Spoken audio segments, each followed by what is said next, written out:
बताओ क्रोध सही है कि गलत है? आप लोग कहते हैं गुस्सा आता है, गुस्सा आता, गुस्सा गलत नहीं होता। आप लोगों को समझ नहीं है दोस्तों वीडियो लास्ट तक देखना। इस वीडियो में कभी गलत नहीं बहुत अच्छी बात बोले। वीडियो को लाइक करना, शेयर करना, चैनल को सब्सक्राइब। लोग कहते हैं बहुत महाराज जी हमारे बेटे को बहुत गुस्सा है, हमारे पति को बड़ा गुस्सा है, हमारी पत्नी को बड़ा गुस्सा। कोई क्रोध गलत नहीं होता। क्रोध गलत कब बन जाता है? आओ मैं आपको समझाऊं। भीष्म पितामह बैठे थे और उनके सामने द्रौपदी के कपड़े उतर रहे थे और भीष्म पितामह को गुस्सा नहीं आ रहा था। बताइए वहां गुस्सा आना चाहिए था कि नहीं? बोलो, पितामह को गुस्सा आना चाहिए ना दुशासन पर? बोलो हाँ। पकड़ के 2 थप्पड़ मारना चाहिए था ना गालों में। मूर्ख क्या करता है? भाभी के कपड़े उतार रहा, 2 थप्पड़ जमाते गाल पर। पितामह को गुस्सा नहीं आया, और पितामह को गुस्सा आ जाता तो यह महाभारत ना होता। पितामह को गुस्सा नहीं आया इसलिए महाभारत हुआ। तो जहां गुस्सा आना चाहिए, कोई गलत हो रहा है आपके सामने, क्रोध करो। पर जहां क्रोध की जरूरत नहीं है, पत्नी कुछ कह रही है वहां कुछ क्रोध ना करो, मां कुछ कह रही है वहां क्रोध ना करो, बाप कुछ कह रहा वहां क्रोध ना करो, घर परिवार की बातों में क्रोध ना करो। भाई 2 बात कह दे तो कह दे, काहे को गुस्सा करना, भाई है। पत्नी आज कुछ कह रही है, कह लेने दो, काहे का गुस्सा, पत्नी है। और आप लोग गुस्सा करते हैं अपनों पे, और बाहर तो बिल्कुल बिल्ली की तरह म्याऊं म्याऊं करते रहते हैं, और घर पे गुस्सा करते हैं। जहां गुस्सा करना चाहिए वहां गुस्सा करना धर्म है। फिजूल में गुस्सा मत करिए। फिजूल का गुस्सा क्यों करना? क्यों मेरी मां? तो बताइए क्रोध सही है कि गलत है? ईश्वर ने जो बनाया है सब सही बनाया। आप लोगों ने उसका यूज गलत किया तो आपको गलत लगने लग गई चीजें। जैसे मिसयूज कहते हैं, हाँ या ना? हर चीज का सही उपयोग हो तो कोई ईश्वर का बनाया, ना स्त्री गलत है, ना पुरुष गलत है, ना पत्थर गलत है, ना मिट्टी गलत है। मुझे तो कोई गलत नहीं लगता। गलत तब हो जाती हैं चीजें जब आपका नजरिया बदल जाता है। जो गलत है उसे गलत कहिए, हाँ या ना? इसलिए मेरी मां, क्रोध बहुत अच्छी चीज है, क्रोध जरूर करना चाहिए। उन पर क्रोध करो जो आज भारतीय संस्कृति को बिगाड़ने पर तुले हैं। मैंने तो भारत की संस्कृति को बनाने के लिए एक वक्तव्य दिया, उस पर विवाद खड़ा कर दिया मीडिया ने। तो बताइए मेरा कहा हुआ समाज के लिए सही था कि गलत था? लिव-इन में मत रहो बेटा, लिव-इन में मत रहो। पराई स्त्री पराये पुरुष के संग मत रहो। अपने को किसी के आगे मत परोसो, अपने आप को किसी के आगे मत परोसिए। ये मेरा वक्तव्य सही है कि गलत है? अब कुछ लोग कहते हैं कि आप कौन होते हैं रोकने वाले?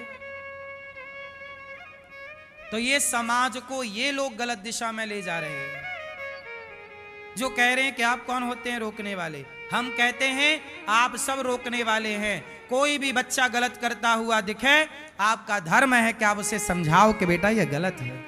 अब ये थोड़ी कि भाई आप कौन होते हैं बोलने वाले। नहीं, हम भारत में रहते हैं, हम कोई अमेरिका थोड़ी रहते हैं।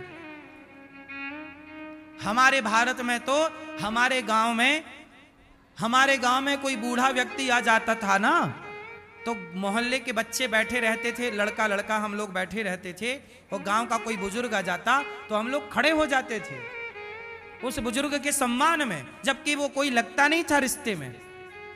कोई लड़का बीड़ी पी रहा था और बूढ़ा आ गया, तुरंत बीड़ी छिपा लेता था। बोलो हाँ, ये दौर किस किस ने देखा है? देखा है ना कि गांव का कोई भी बुजुर्ग हो, उसके सामने गांव का कोई भी लड़का बीड़ी नहीं पीता था। बोलो हाँ, सही है ना? क्योंकि उस बुजुर्ग के प्रति, उस बड़े के प्रति सम्मान था, इज्जत थी। हम इस भारत में रहते हैं जहां बुजुर्गों का सम्मान होता है। ये थोड़ी कि नहीं जी कोई कुछ कर रहा हो, आपको क्या। आज के लड़के तो सिगरेट पी पी के बूढ़ों के मुंह पे धुएं का गुब्बारा फेंक रहे हैं। क्या ये धर्म है? बोलो, ये अमर्यादित है। आप बुजुर्ग हैं तो भले आप मेरे रिश्तेदार नहीं हैं, लेकिन आपका सम्मान करना मेरा धर्म है।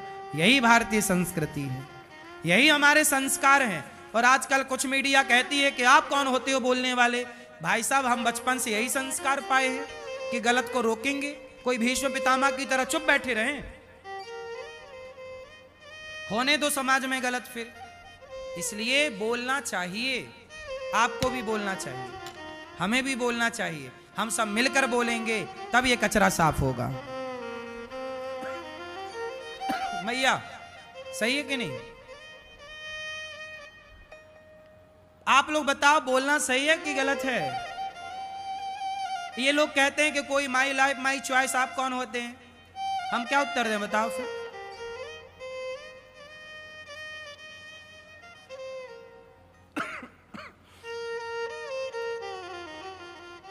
बात तो यही है ना मेरी माँ, कौन बोले? सब लोग डरते हैं कौन बोले, कौन मुंह पच्ची करे, माथा पच्ची करे। लेकिन इसी ना बोलने के कारण ना इतना रायता फैल गया। हमारा देश संस्कारवान है, संस्कृति हमारी उत्तम है। ऐसे ना गवाओ मेरी माँ, इस भारतीय संस्कृति को बनाए रखो, काम आएगी। ये संस्कार ही काम आएंगे। मैंने बचपन में ये संस्कार ना पाया होता ना, तो आज मैं बेसहारा माओ के पांव क्यों दबाता। देखो, माओ को चलो रहने की व्यवस्था होती, आप भी कर सकते हो माताओं की व्यवस्था, भोजन आप भी दे सकते हो। लेकिन ये दास माताओं के पांव दबाता है। आजकल बेटा अपने माँ बाप के पांव दबाने में शर्म करता है, लेकिन ये दास उन माताओं के पांव दबाता है जिन माओं का कोई हमसे संबंध नहीं है। ये क्या था? ये मेरे बचपन का वही संस्कार था, बड़ों की सम्मान का। ये संस्कार मैंने पाया है, विरासत में पाया है। और आप कहते हो आप कौन होते हो बोलने वाले? क्या करे साहब, वो खून में चला गया है,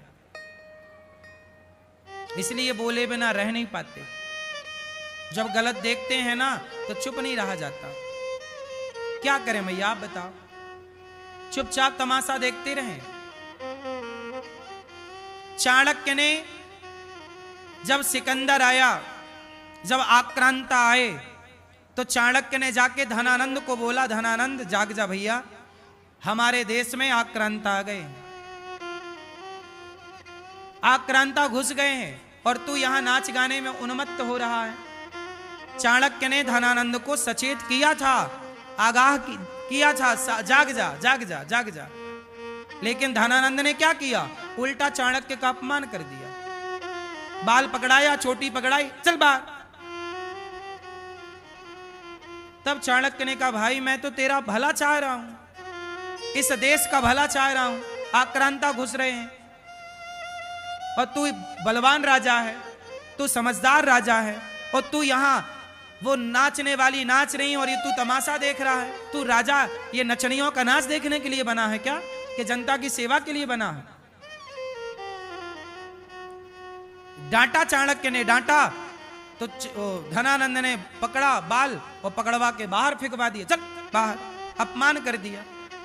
तब चाणक्य ने संकल्प लिया कि चोटी तब बांधूंगा जब ये धनानंद का सर्वनाश कर दूंगा। तब चंद्रगुप्त को तैयार किया और चंद्रगुप्त ने धनानंद का बंटाढार किया, समाप्त किया। और फिर आप इतिहास आगे का समझते हैं। तो चाणक्य का काम ही है आगाह करना, सचेत करना। चाणक्य गुरु हैं और गुरु का काम होता है कि बिगड़ती हुई समाज का सुधार करना। गुरु लोग नहीं सुधार करेंगे। बोले आप कौन होते हैं? साधु संतों का क्या काम? क्यों? साधु संतों का यही काम रहा कि समाज को सही दिशा पर रखना, कोई भटक रहा हो तो उसे रोकना, यही संतों का काम रहा। और हम वही काम कर रहे हैं जो संतों को करना चाहिए। अब इसे कोई स्वीकार करे या ना करे, क्यों भैया? संत पहरेदार होते हैं। संत क्या होते हैं? बोलो, समाज के पहरेदार, के कोई कुसंगति तो नहीं घुस रही है समाज में, कोई गलत चीज तो नहीं, यदि घुस रही है तो तुरंत पहरेदार का काम है रोकना। इसी तरह चाणक्य ने रोका, इसी तरह ये दास अनिरुद्ध रोकने का प्रयास करता है कि लिव इन भारत का कल्चर नहीं है, इसलिए लिव इन भारत में नहीं घुसना चाहिए। पहरेदार हैं हम, इसलिए समय से समझ गए और समझा रहे हैं, तो हमारा लोग विरोध कर रहे हैं। विरोध लिव इन का नहीं कर रहे हैं, विरोध अनिरुद्धाचार्य का कर रहे हैं। बताइए विरोध अनिरुद्धाचार्य का होना चाहिए कि लिव इन का? बोलो। आप में से कोई अपनी होने वाली पत्नी, लिव इन में रहने वाली को पत्नी के रूप में स्वीकार करेगा? या पति के रूप में कोई स्त्री पुरुष को स्वीकार करेगी? लिव इन वाले को पता चल जाए कि लिव इन में था या थी तो कोई स्वीकार करता है? फिर तो भारत का कल्चर है ही नहीं ना, ये अंग्रेजी कल्चर है। और हम अंग्रेजी नहीं, हम अंग्रेज नहीं हैं, हम सनातनी हैं। सनातनी को सनातनी रहने दिया जाए, अंग्रेज ना बनाया जाए।